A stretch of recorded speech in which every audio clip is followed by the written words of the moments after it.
Welcome to the Hindustan Times Opinion Dialogue coming to you from the Hindustan Times newsroom in New Delhi. Today, we will be talking about the ongoing crisis in Ukraine and the war. My name is Jyoti. I run the edit and opinion sections of Hindustan Times. And today, we are joined by two distinguished guests who will help us make sense of this crisis and tell us what it means for India and the world. Our first guest is Prashant Jha, the United States correspondent for Hindustan Times, who has been covering this story with great aplomb and depth from various angles. Our second guest today is Atul Mishra, who teaches at Shiv Nadar University, who has been writing on our opinion pages and has been giving us great insight into how this conflict is evolving and what it means for India and the world. Um, Welcome to you both. Thank you, I Dhruv. think we should kind of start first with these 5.5 weeks of the crisis, of the conflict. And what I would like to start by asking both of you what you think of the conflict and how it's progressed and what it means for various actors. We start with Prashant. Thank you, Rubo, for having me. So I think there has been substantial commentary which quite persuasively argues that this is a fundamental rupture. Russia's invasion of Ukraine marks, I think, the end of the post-Cold War era. There were several international, I think, trends that we were witnessing over the past decade and a half, which have now got which have got more pronounced because of this invasion. And so there has been some acceleration and intensification of those trends, and there has been a rupture in some other areas. So, what is the big picture, I think, in the last 5.5 weeks? The first is that what Russia has done is wrong. Right? So, let's begin with that premise. There is a deeper history to what has happened. There is a legitimate debate about whether Russia's actions have roots in a somewhat flawed security architecture that was created in Europe and that perhaps did not take into account Russian insecurities adequately. But irrespective of whatever root causes theory is put forth, I think the fact that there has been an invasion and there has been a fairly brutal invasion, which has led to large scale humanitarian consequences. I mean, it's the fact that 11, 12 million people are internally displaced in 5.5 weeks, that there have been killings, including the ones that we discovered in Bucha and other places over the weekend. All of it shows that the war is wrong, and the war has had devastating, brutal consequences, mostly, of course, for the people of Ukraine. But beyond that, in the international system, what have we seen? One, we have seen the re-emergence of the West. Right? And I think context is important here. Till a year and a half ago, when Donald Trump was in power, the transatlantic alliance was in complete disrepair. NATO was an object of derision in Washington. And here you have, in the past few weeks, the emergence of a pretty solid Western bloc. There are differences, of course, within, but those differences have been muted. And there is an effort to project a unified front. We see this in terms of the military assistance that's been given to Ukraine. We see this in terms of the unprecedented economic restrictions that have been placed on Russia. Also just see this in terms of the political and diplomatic weight that both US and Europe together are putting, are investing in the international system to quote unquote punish Russia and to support Ukraine. The second is that I think we have seen a far greater erosion of Russian capabilities than many people had anticipated in these 5.5 weeks. There was a sense that this would, and Russia seemed to have assumed that this would be far easier than it has.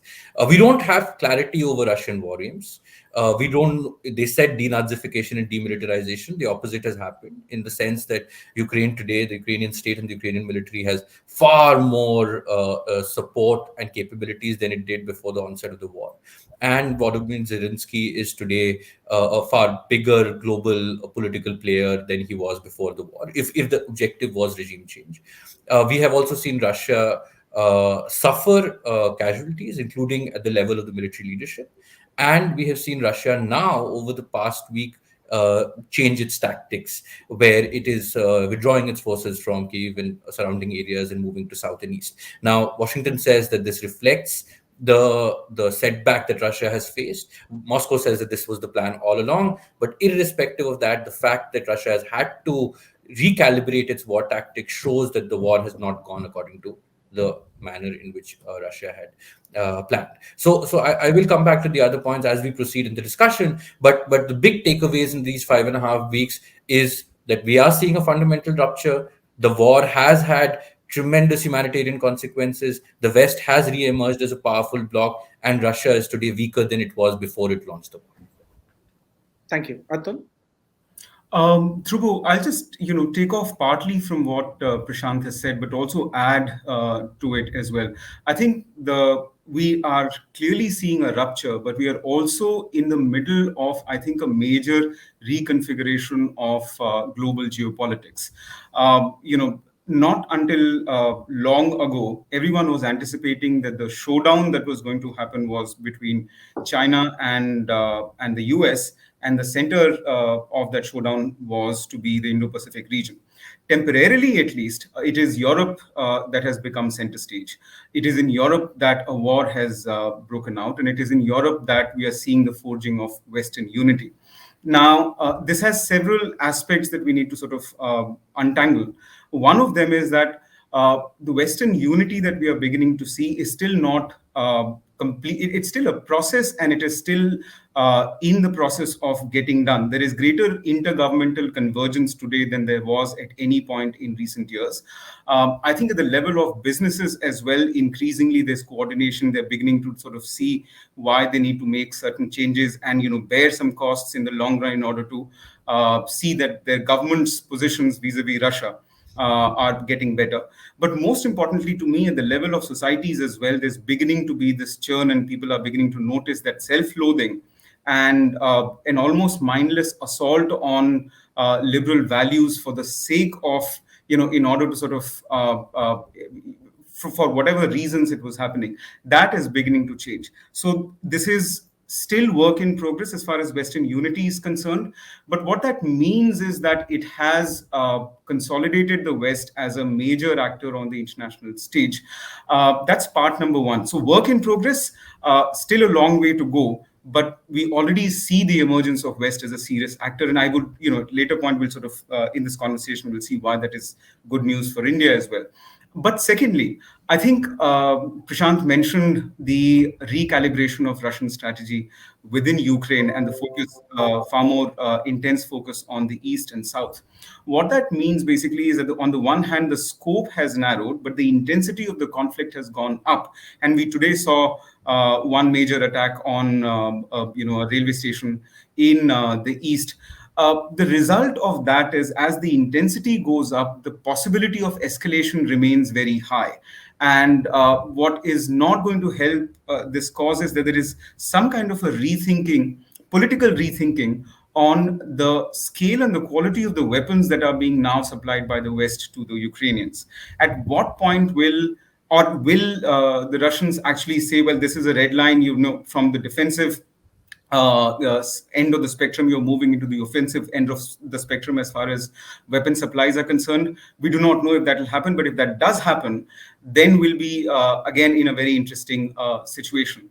What we also can anticipate as a result of this intensification and localization of the conflict is a clearer sense of what Russian war aims are.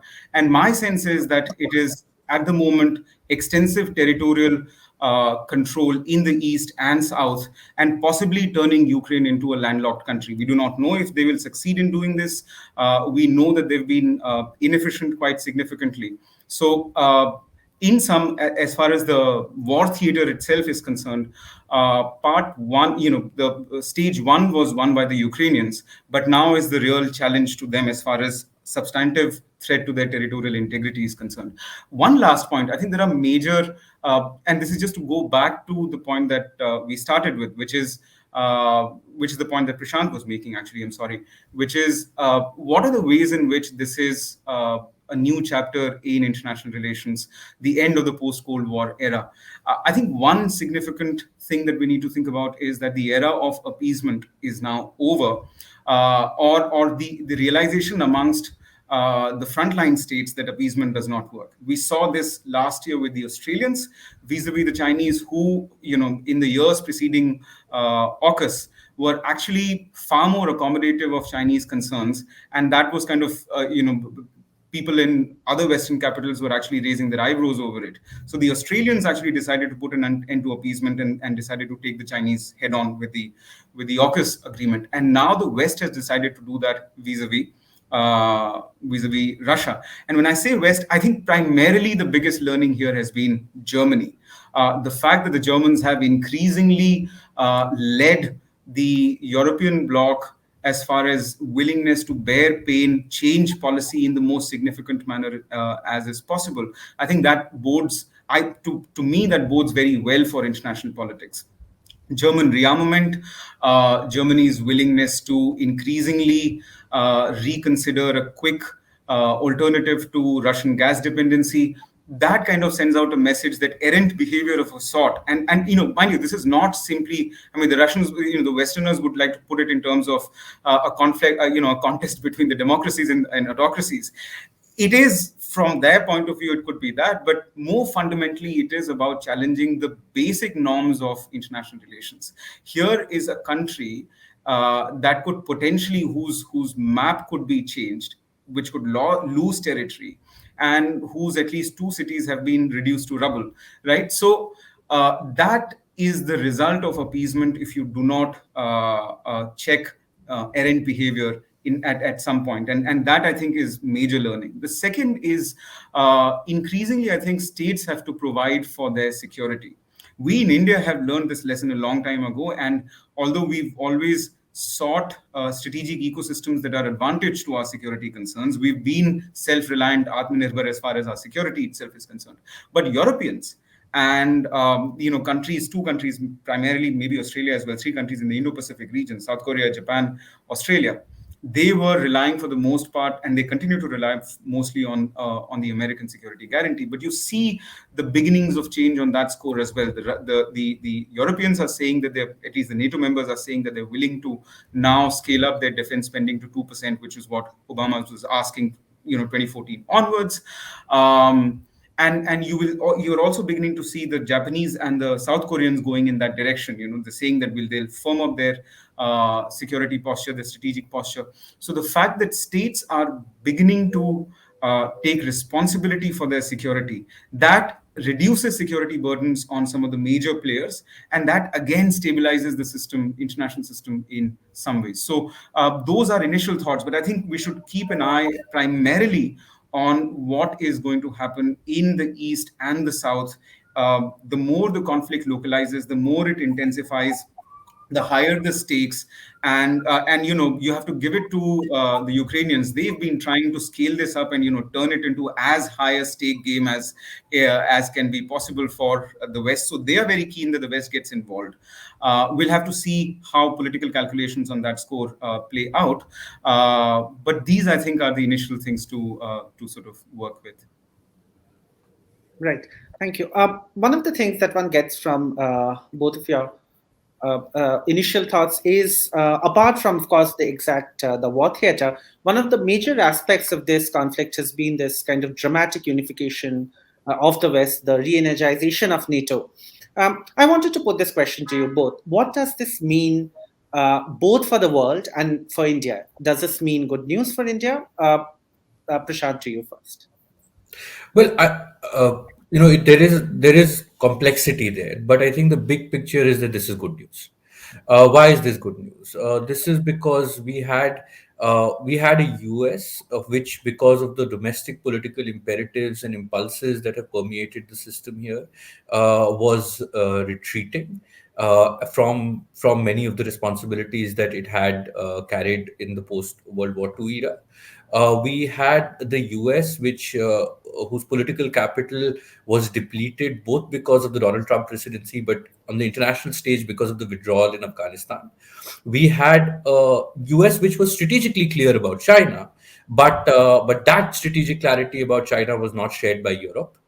What this unification has done is that it has led to a reassertion of US primacy in the system. And that's at the current moment in global politics where our central contradiction is with China is not a bad thing for us. The second is that if Europe is overcoming its illusions about China and stops hedging its bets the way it has been over the past 5 or 6 years or even longer, that's again a good news. Again, as Atul said earlier, this is work in progress. There is still going to be fairly deep engagement between Europe and China. But I think the unification of the West, while framed against Russian aggression at the moment, has the potential to be an important factor in also containing the Chinese aggression in Indo-Pacific. And I think that for me is good news for India. Right. Atul? I will just build upon what Prashant said. Those are both excellent points. But let's look at this. Let's look at it this way, Dhruv. What are your major power constellations in the world right now? There is the West, until recently disorganized, disunited, inefficient. Then you had Russia, which has its own little sphere of influence going. You have the Chinese, and then there's India, which there are issues with our power potential at the moment, but there is us, and then you have to think about these three actors in West Asia: Turkey, Iran, and Saudi Arabia, who are vying for competition and who are competing with each other for influence in the region. Now you compare all of them from the point of view of what is called a rules-based international order, from the point of view of a commitment to a world that is reasonably prosperous, where disparities are at their minimum, from the point of view of values that most free societies cherish. Which one of these power configurations, we leave India aside from this, right? Which one of these power configurations actually is the most appealing? I mean, you'll really have to stretch it to say that it is not the West, right? So just from that point of view, from the point of view of values, from the point of view of prosperity, from the point of view of global stability, it is good news that the West has actually come together. It's good news for international relations generally. I know that there is a lot of antipathy, for example, within India and in large parts of the third world. But I think that is legacy issue. If you're looking forward to the contemporary period and going forwards, where competition is really between varying kinds of nastiness and one kind of the lesser evil that is the West, then there is not much of a competition really. For I think India, it is extremely significant development, and this is the reason why. There is a certain sequentiality in the geopolitical competition that has now developed as a result of the war. As I said earlier, up until recently, we were all thinking that the direct theater of geopolitical showdown the theater of geopolitics was Indo-Pacific. The primary theater of geopolitics, was the Indo-Pacific. The showdown, if it had to come, would have happened over Taiwan or in that neighborhood. What this has done, what the conflict has done, and what more particularly the restructuring of NATO's strategic posture, the reinforcement of the eastern flank, what that has done is that it has sent out a clear message, I think, to the Chinese about Western capabilities, the nimbleness at which the nimbleness with which they can remobilize and project power. That I think is very good from the point of view of signaling. And what that would do is that it would alert, because the Chinese, unlike the Russians, are not reckless, and they're very, very careful about how they factor in efficiency far more seriously than the Russians do. So they're going to be very, very careful. And because of that sequentiality, you've got Europe, the European theater first, and it's coming. I mean, you will have some kind of a competitive dimension speeding up in the Indo-Pacific region as well. But the learnings that the Chinese make from how the West has been performing vis-a-vis Ukraine and Russia, that I think will moderate them quite significantly. It should make them lot more cautious, lot more risk averse, and that I think is again good news for our part of the world. It of course is very good news for us, because the more the West is united, the more coordinated it is, the better, the more robust the strategic ecosystem that it generates becomes. And we, India's interests lie, and they are served well when we work and operate within the Western strategic ecosystem. So, from all of those points of view, from value, from prosperity, and from strategic stability, including from Indian foreign policy point of view, this is a good development. Right. I think we want to move on to a question more specifically about what it has meant for Russia's both stature and role in the world, whether both of you believe that it stands diminished, and what that means not just for India, but also for the various kinds of strategic alliances and dependencies that New Delhi has with Moscow. Prashant, again to you first. No, I think it is quite certain that if you just separate the larger strategic takeaway from this and its implications for Russia and the tactical implications, the larger strategic picture is that Russia today is a diminished power. The fact that Russia was not able to achieve its military aims, the fact that today Russia continues to face significant backlash in the international diplomatic system, including its recent suspension from membership rights in the UN Human Rights Council, and the fact that the West has really shown that it holds the levers of power when it comes to the international economic and financial system, and that Russia today is squeezed because of it. All of it indicates that it'll be a hard ride for Moscow to recover the even the kind of power that it had come to enjoy from, say, the middle of 2000s to a few years ago, or till even January or February 24th. I think there was a period where, after the instability of the 90s, Vladimir Putin had managed to stabilize Russia, had managed to reassert Russian primacy in its periphery, and in that process he overreached, and that overreach today is generating significant backlash for Russia. Tactically, I think the what happens is still an open question, because if Russia, and Atul was talking about this earlier, I think Russia is now pretty reconciled to the fact that an outright capture of all of Ukraine is not possible. Even the possibility of installing a puppet regime in Kiev is not possible. But you, in any peace talks, and eventually we will have peace talks which will generate some kind of outcome. Ukraine has now formally said that it's not going to be a part of NATO, and it's willing to give that ambition up. It was never on the table very seriously, but that's something that Russia wanted, and that's going to happen. Ukraine is willing to ensure that there aren't Western military bases in Ukrainian territory in return for security guarantees. But the fact that there will not be Western military presence is something that Russia will be happy to take away.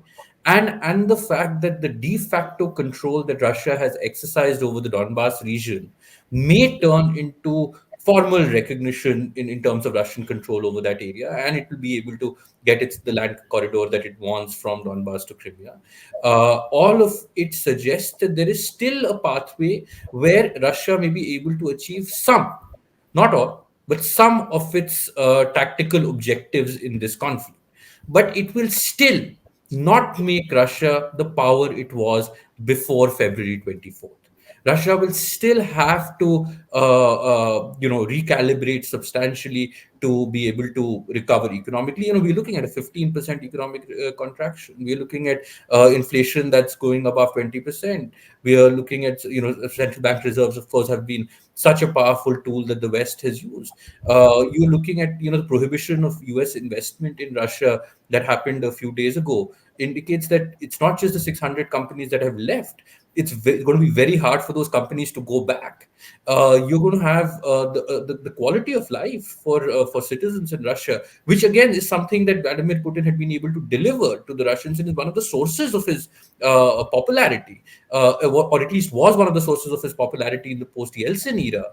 And the economic dislocation in the Yeltsin era is something that's going to be a thing of the past. So my broad takeaway on this is that tactically, Russia may still be able to achieve some of its objectives. Strategically, it will remain a much weaker player.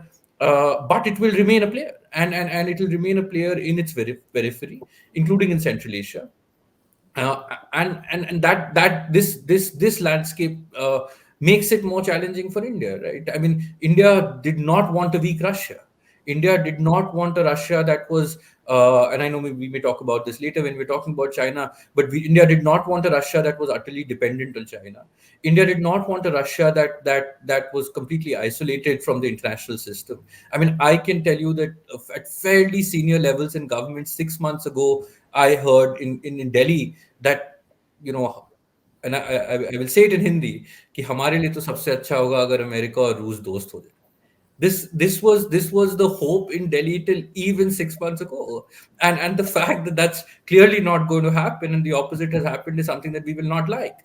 But we have to make do with this new strategic reality, where we will continue to try to, use Russia, maintain this relationship with Russia, but Indian foreign policy rarely does these big ruptures. The shifts in Indian foreign policy are incremental, and I think beneath the rhetoric of strategic autonomy and non-alignment, we are already witnessing incremental shifts that are happening in Indian foreign policy to take into account the reality of diminished Russian power, while keeping in mind the fact that Russia is going to remain a player, and therefore that degree of engagement and collaboration is needed. Right. Atul, to you, but I just want to add a little bit of a question as well. In addition to all this, do Russia's possible reverses in the 5.5 weeks of conflict and the kind of alienation that one is seeing from the international system, do you think this may act as a check to Putin's very stated ambition of bringing the glory days back? So thank you, Dhruvo.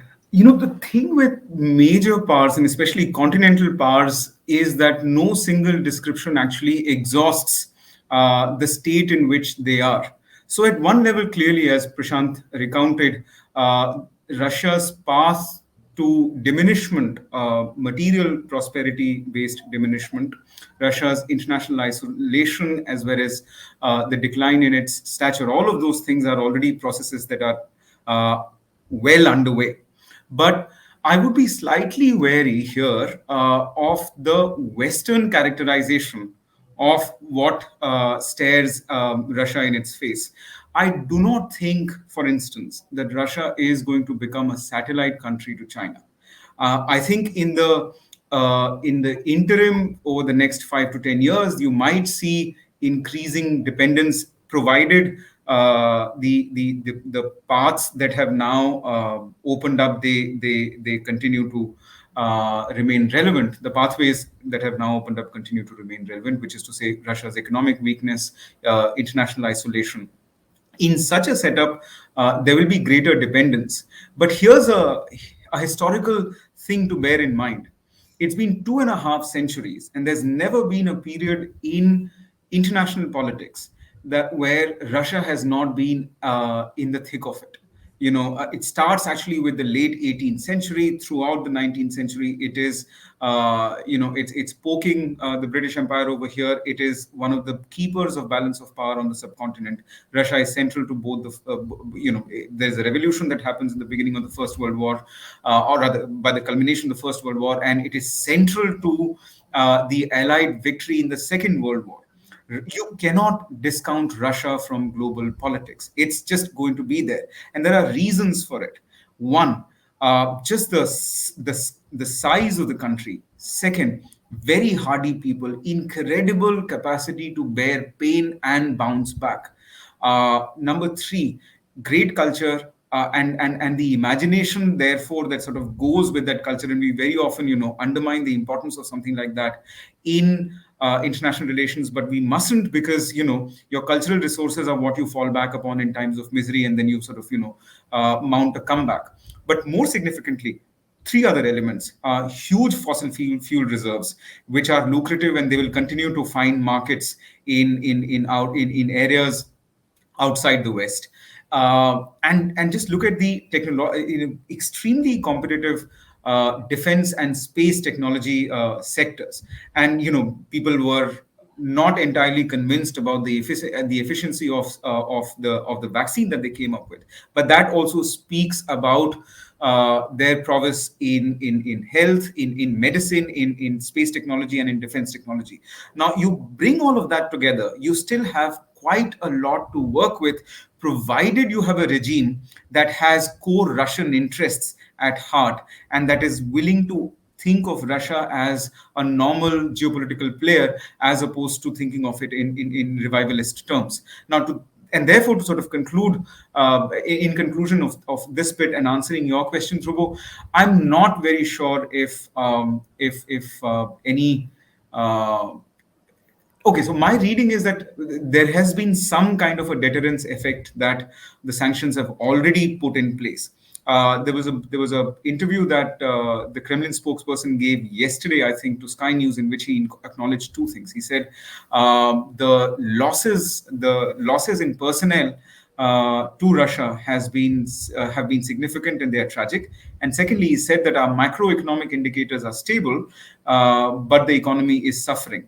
And my feeling is that at least partly the recalibration of its military goals or operations in Ukraine have got to do with the pinch that the Russians are feeling. So, if there is some kind of a gain that they manage to have, territorial gains in Ukraine, they manage to have, it would come at great cost and cost to the Russian people.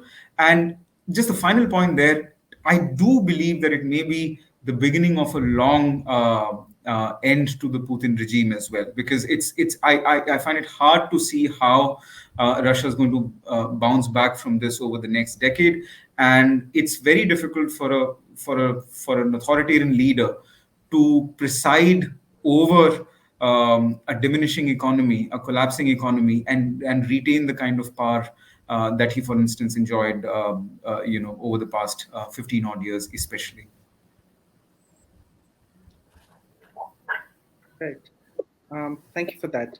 I think moving on, I think one of the key things that many commentators across the world have been looking at has been the role of China. Its decision first to have a no limits partnership with Moscow, followed by its decision to either abstain or vote with Russia at international forum. But also, as many commentators are saying, is there a kind of perceived unease at the way at which the war is progressing, or at the way Putin is considered possibly unstable as a long-term ally? What does this mean for Beijing, its regional ambitions, and its ambitions to stand globally as a pole against the United States? Prashant? So I think we should look at this maybe in terms of A, the Beijing-Moscow relationship, but B, also what it means for Beijing in Beijing's global ambitions and Beijing's ambitions in the Indo-Pacific. And I want to begin with the second. I think when the war began, there was substantial commentary and reportage on how this has the potential to distract the US from the Indo-Pacific theater. This leads to a diversion of resources to Europe, and therefore China will be happy. And the fact that there was also a possible window for a very limited time where it seemed like US was willing to see if China would make some kind of break, not a decisive break, but some kind of break with Moscow, and therefore in the short term, if there could be some kind of temporary recalibration with Beijing. I think in now at this moment, and the situation remains fluid. I think it's quite clear that US has shown that it does not intend to get distracted from the Indo-Pacific theater.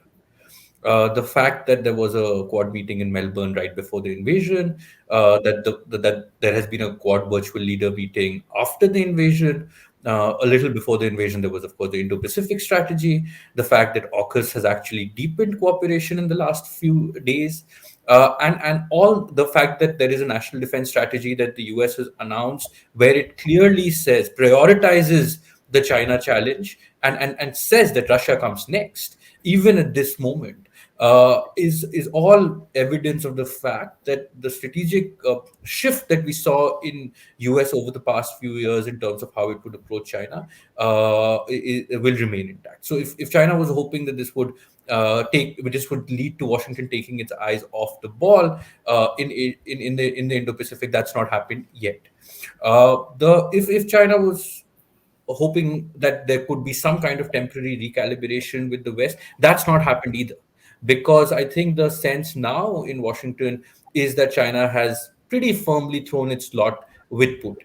And it may not be comfortable, it may not be happy at the way the war is progressing, but its statements, its votes, yet including yesterday at the UN, all of it indicate that for China, a Western victory, an unqualified Western Ukrainian victory at this stage, uh, is probably not good news. And if that's going to be the situation, it's not led to U.S. Allowing any kind of temporary accommodation with China. So I think that's the big picture. That it's not led to a diversion of attention from the Indo-Pacific, which China had hoped, and it has not led to any kind of reset in ties in any tangible manner. Within that context, what does it mean for Beijing Moscow ties? I think that Beijing, as I said, would not have been happy, or would it doesn't look like it's very happy with the way the war is progressing. It would have preferred a slightly weaker Putin, but a Putin who succeeded. Uh, and but it does not mean that Beijing is going to give up on that alliance. I mean, I think that statement of February 4th still holds, and it is. We will have to see how this plays out in Central Asia, where Russian and Chinese interests collide sometimes. We will have to see how uh, this plays out in terms of a unified Chinese Russian response to international institutions. And I think that's another key point, right? If China is to step up its aggression in the Indo Pacific, it would have very carefully noticed what the West is capable of, and whether that ends up, deterring China. So I mean, I think the question was, well, will the Russian invasion embolden Beijing, or will the response to the Western invasion deter Beijing? And at the moment, and this is very temporary and tactical. Also, there is a party congress in China at the end of the year. I think the Western response has, at the moment, very tactically led to a degree of deterrence. But whether how it plays out, it doesn't mean that China is going to give up its ambitions, or give up its alliance, or give up its quest to reorder the world. Right. Atul? Most of actually what I mean, I almost entirely agree with Prashant's analysis of how the Chinese might be looking at this in terms of their geopolitics. May I draw your attention to just one possibility, and it's partly ridiculous, and I say it's partly ridiculous because you're really clutching at straws in terms of imagination here. But just look at the geography that we are now talking about that is in play. You've got the Chinese, you've got the Russians, and you've got an ally in the form of North Korea. The Russians have their sphere of influence. The Chinese are increasingly wanting to extend their influence to Afghanistan, which they've, turn it into a serious protectorate, if you like, or whatever term that you want to use it. They'll say, another zone of co-prosperity, whatever. So they've got Afghanistan. They're on good terms with Pakistan, and they would want to extend it over to Iran. And on the other side, you have, for example, the Russian ally in the form of Bashar al-Assad. Now, you bring all of that geography together across Eurasia, extending all the way to Northeast Asia on one side and into West Asia on the other. Now, that is the geography that is also in play. It depends really on the Chinese ambition and its ability to back that ambition with serious amount of capabilities and long-term planning. There is potential there for the Chinese to take advantage of what is going on, to craft, if you like, a solid continental bloc that is pro-China. and that sort of relies upon whatever Russia still can deliver. But as I said, this is part ridiculous because we really do not know. There is just incipient potential in the developments that are taking place in all of these countries, and there's a way in which you can sort of think about it as one solid continental bloc. But really, the toughest competition that the Chinese are going to get is from the Americans, is from Quad, is from AUKUS, and centered on the Indo-Pacific. And as far as that part is concerned, I completely agree with Prashant. But I would say I would not be surprised if there's some geopoliticians in Beijing who don't think of it, or who don't think of this large geographical area as an area where the Chinese can have significant influence and gain from that influence. Right.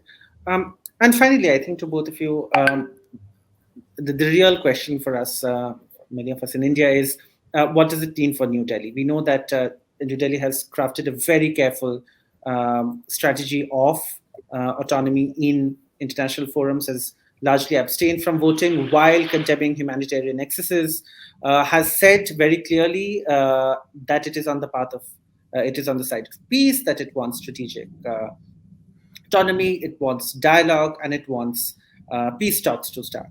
But what does this kind of global realignment mean for New Delhi, its strategic interests and alliances, especially Quad, Prashant?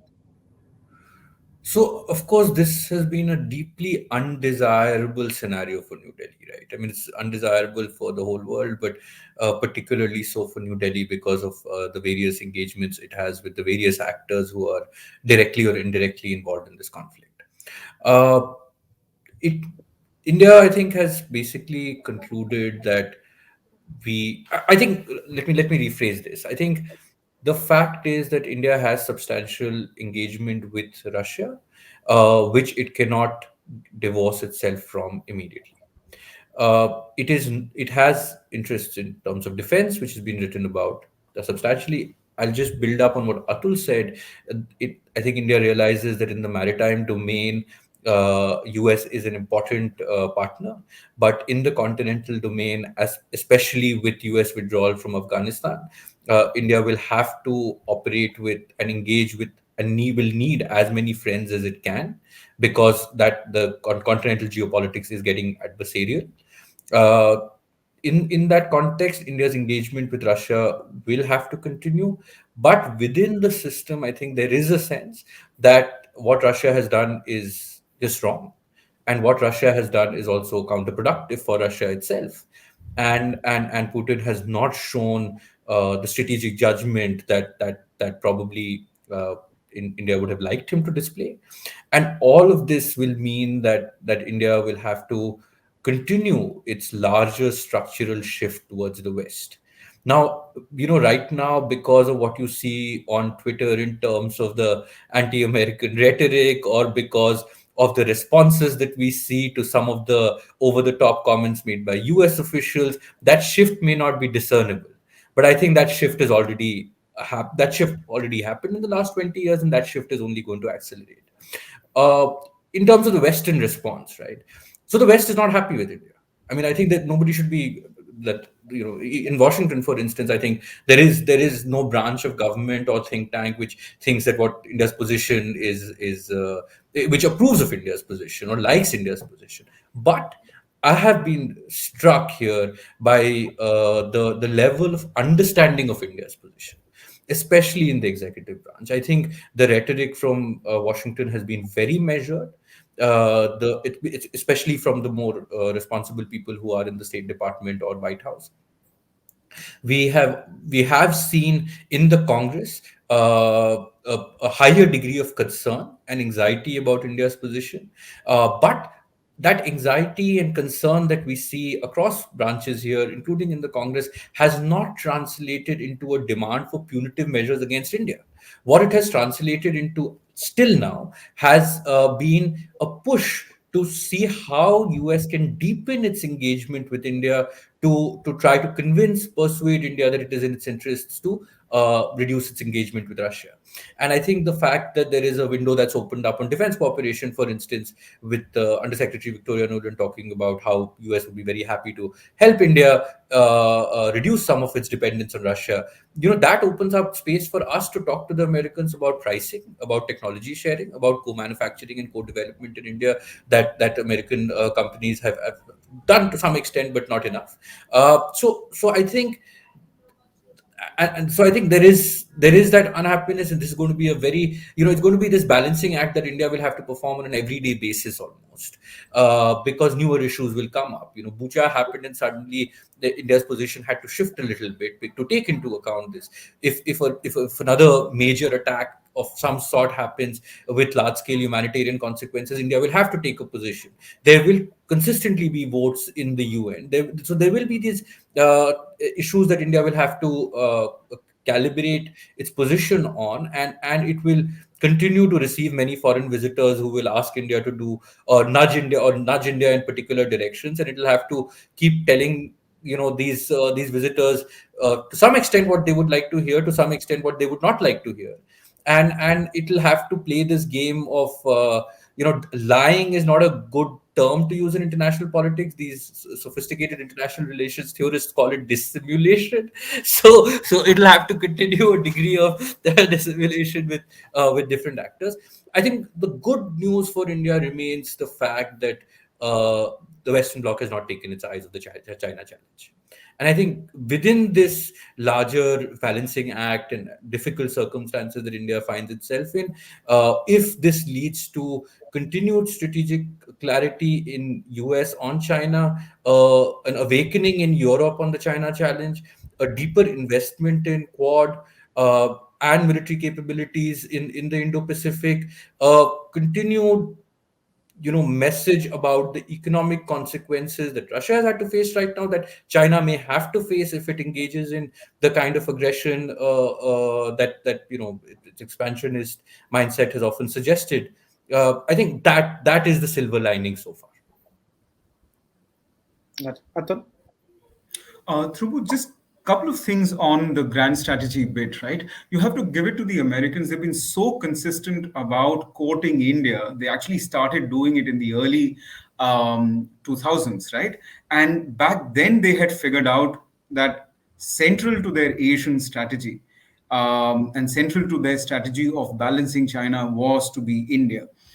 We thought initially of it in terms of the initial period will be about market access to US companies in India, and we sort of thought of it in terms of a very long period through which confidence building would happen. There would be greater synergy across levels of government, inter-societal understanding, etc. would emerge, and all of that has happened. And over a period of time, we've begun to notice that irritating factors or even somewhat difficult areas. So remember last year you had this whole business about diminishing democracy, and there was a lot of expectation from within India and elsewhere, including within sections of the American government, that the executive actually raise its voice. Didn't happen. I think you have to give credit to the Americans that they realize that India is central to their Indo-Pacific strategy, in the sense that if there is no India, there will not be an Indo-Pacific. Simple. And they have stuck to it. And it is within the framework of this broad grand strategic understanding that the Americans have arrived at, that we have to look at India's interests. I have always, so to me, the concern was never that the Americans would want to extract their pound of flesh in response to, in response to how India has gone about responding to the crisis over the past 5.5 weeks. That's not the concern. My real concern is that there has to be a greater awareness, and I hope that there is greater awareness that Delhi's primary relationship lies with the Western Bloc, primarily the United States, but also Australia, the Indo-Pacific countries, the AUKUS countries, and Europe. The Russians they were not pleased about the Indo-Pacific initiative. The Chinese do not like it. The Russians and the Chinese have declared that they have no holds barred, an unlimited whatever was the term that they used. I mean, their friendship and partnership had no limits. Under these circumstances, this is the ecosystem, the strategic ecosystem of the West that matters the most. To me, the hesitation on that front actually contradicts the very argument that the current executive has been making for quite some time, which is to say that we should not let our past legacy come in the way of how we approach our present and the future. So that's point number one. I think I would prefer a greater uh, a little more pronounced engagement with the West, and an acknowledgement of the fact that the West is central to India's current and future strategy. And a second point, I really wish that analysts like us didn't have to spend so much time analyzing India's diplomatic statements to exactly figure out what is it that the government's saying. I mean, this degree of inscrutability is very taxing. But that's just jokes aside. I do believe that there was room for India to be a little more assertive, little less circumspect, come on the side of universal principles, including sovereignty and territorial integrity, rather than thinking in terms of peace and diplomacy. I mean, diplomacy is a means to achieving peace, which is a goal, but there are principles at stake, and I don't think the emphasis has been enough on those. And I don't think there were significant costs to be incurred if you had gone ahead and been a little more emphatic about your position, which is, if we are reading it correctly, critical of the Russians. And you didn't have to do it in the language and the vocabulary that the West was using. You didn't have to do it, you're smart enough, you're nuanced enough, you could have done it in your own way. But that to me is a little disappointing. And I think it is one of the ways in which you could sort of add a little zing to your autonomy and to your own position. But I think we've missed that opportunity. I think this has been excellent, and thank you to both for giving us such a kind of deep understanding and overview of both global geopolitical shifts and the strategies and attempts that New Delhi has been undertaking to navigate this unprecedented crisis. Thank you, Prashant. Thank you, Atul, for being a part of this discussion. And to all our viewers and people who are watching this, thank you for joining us. Thank you, Dhruv.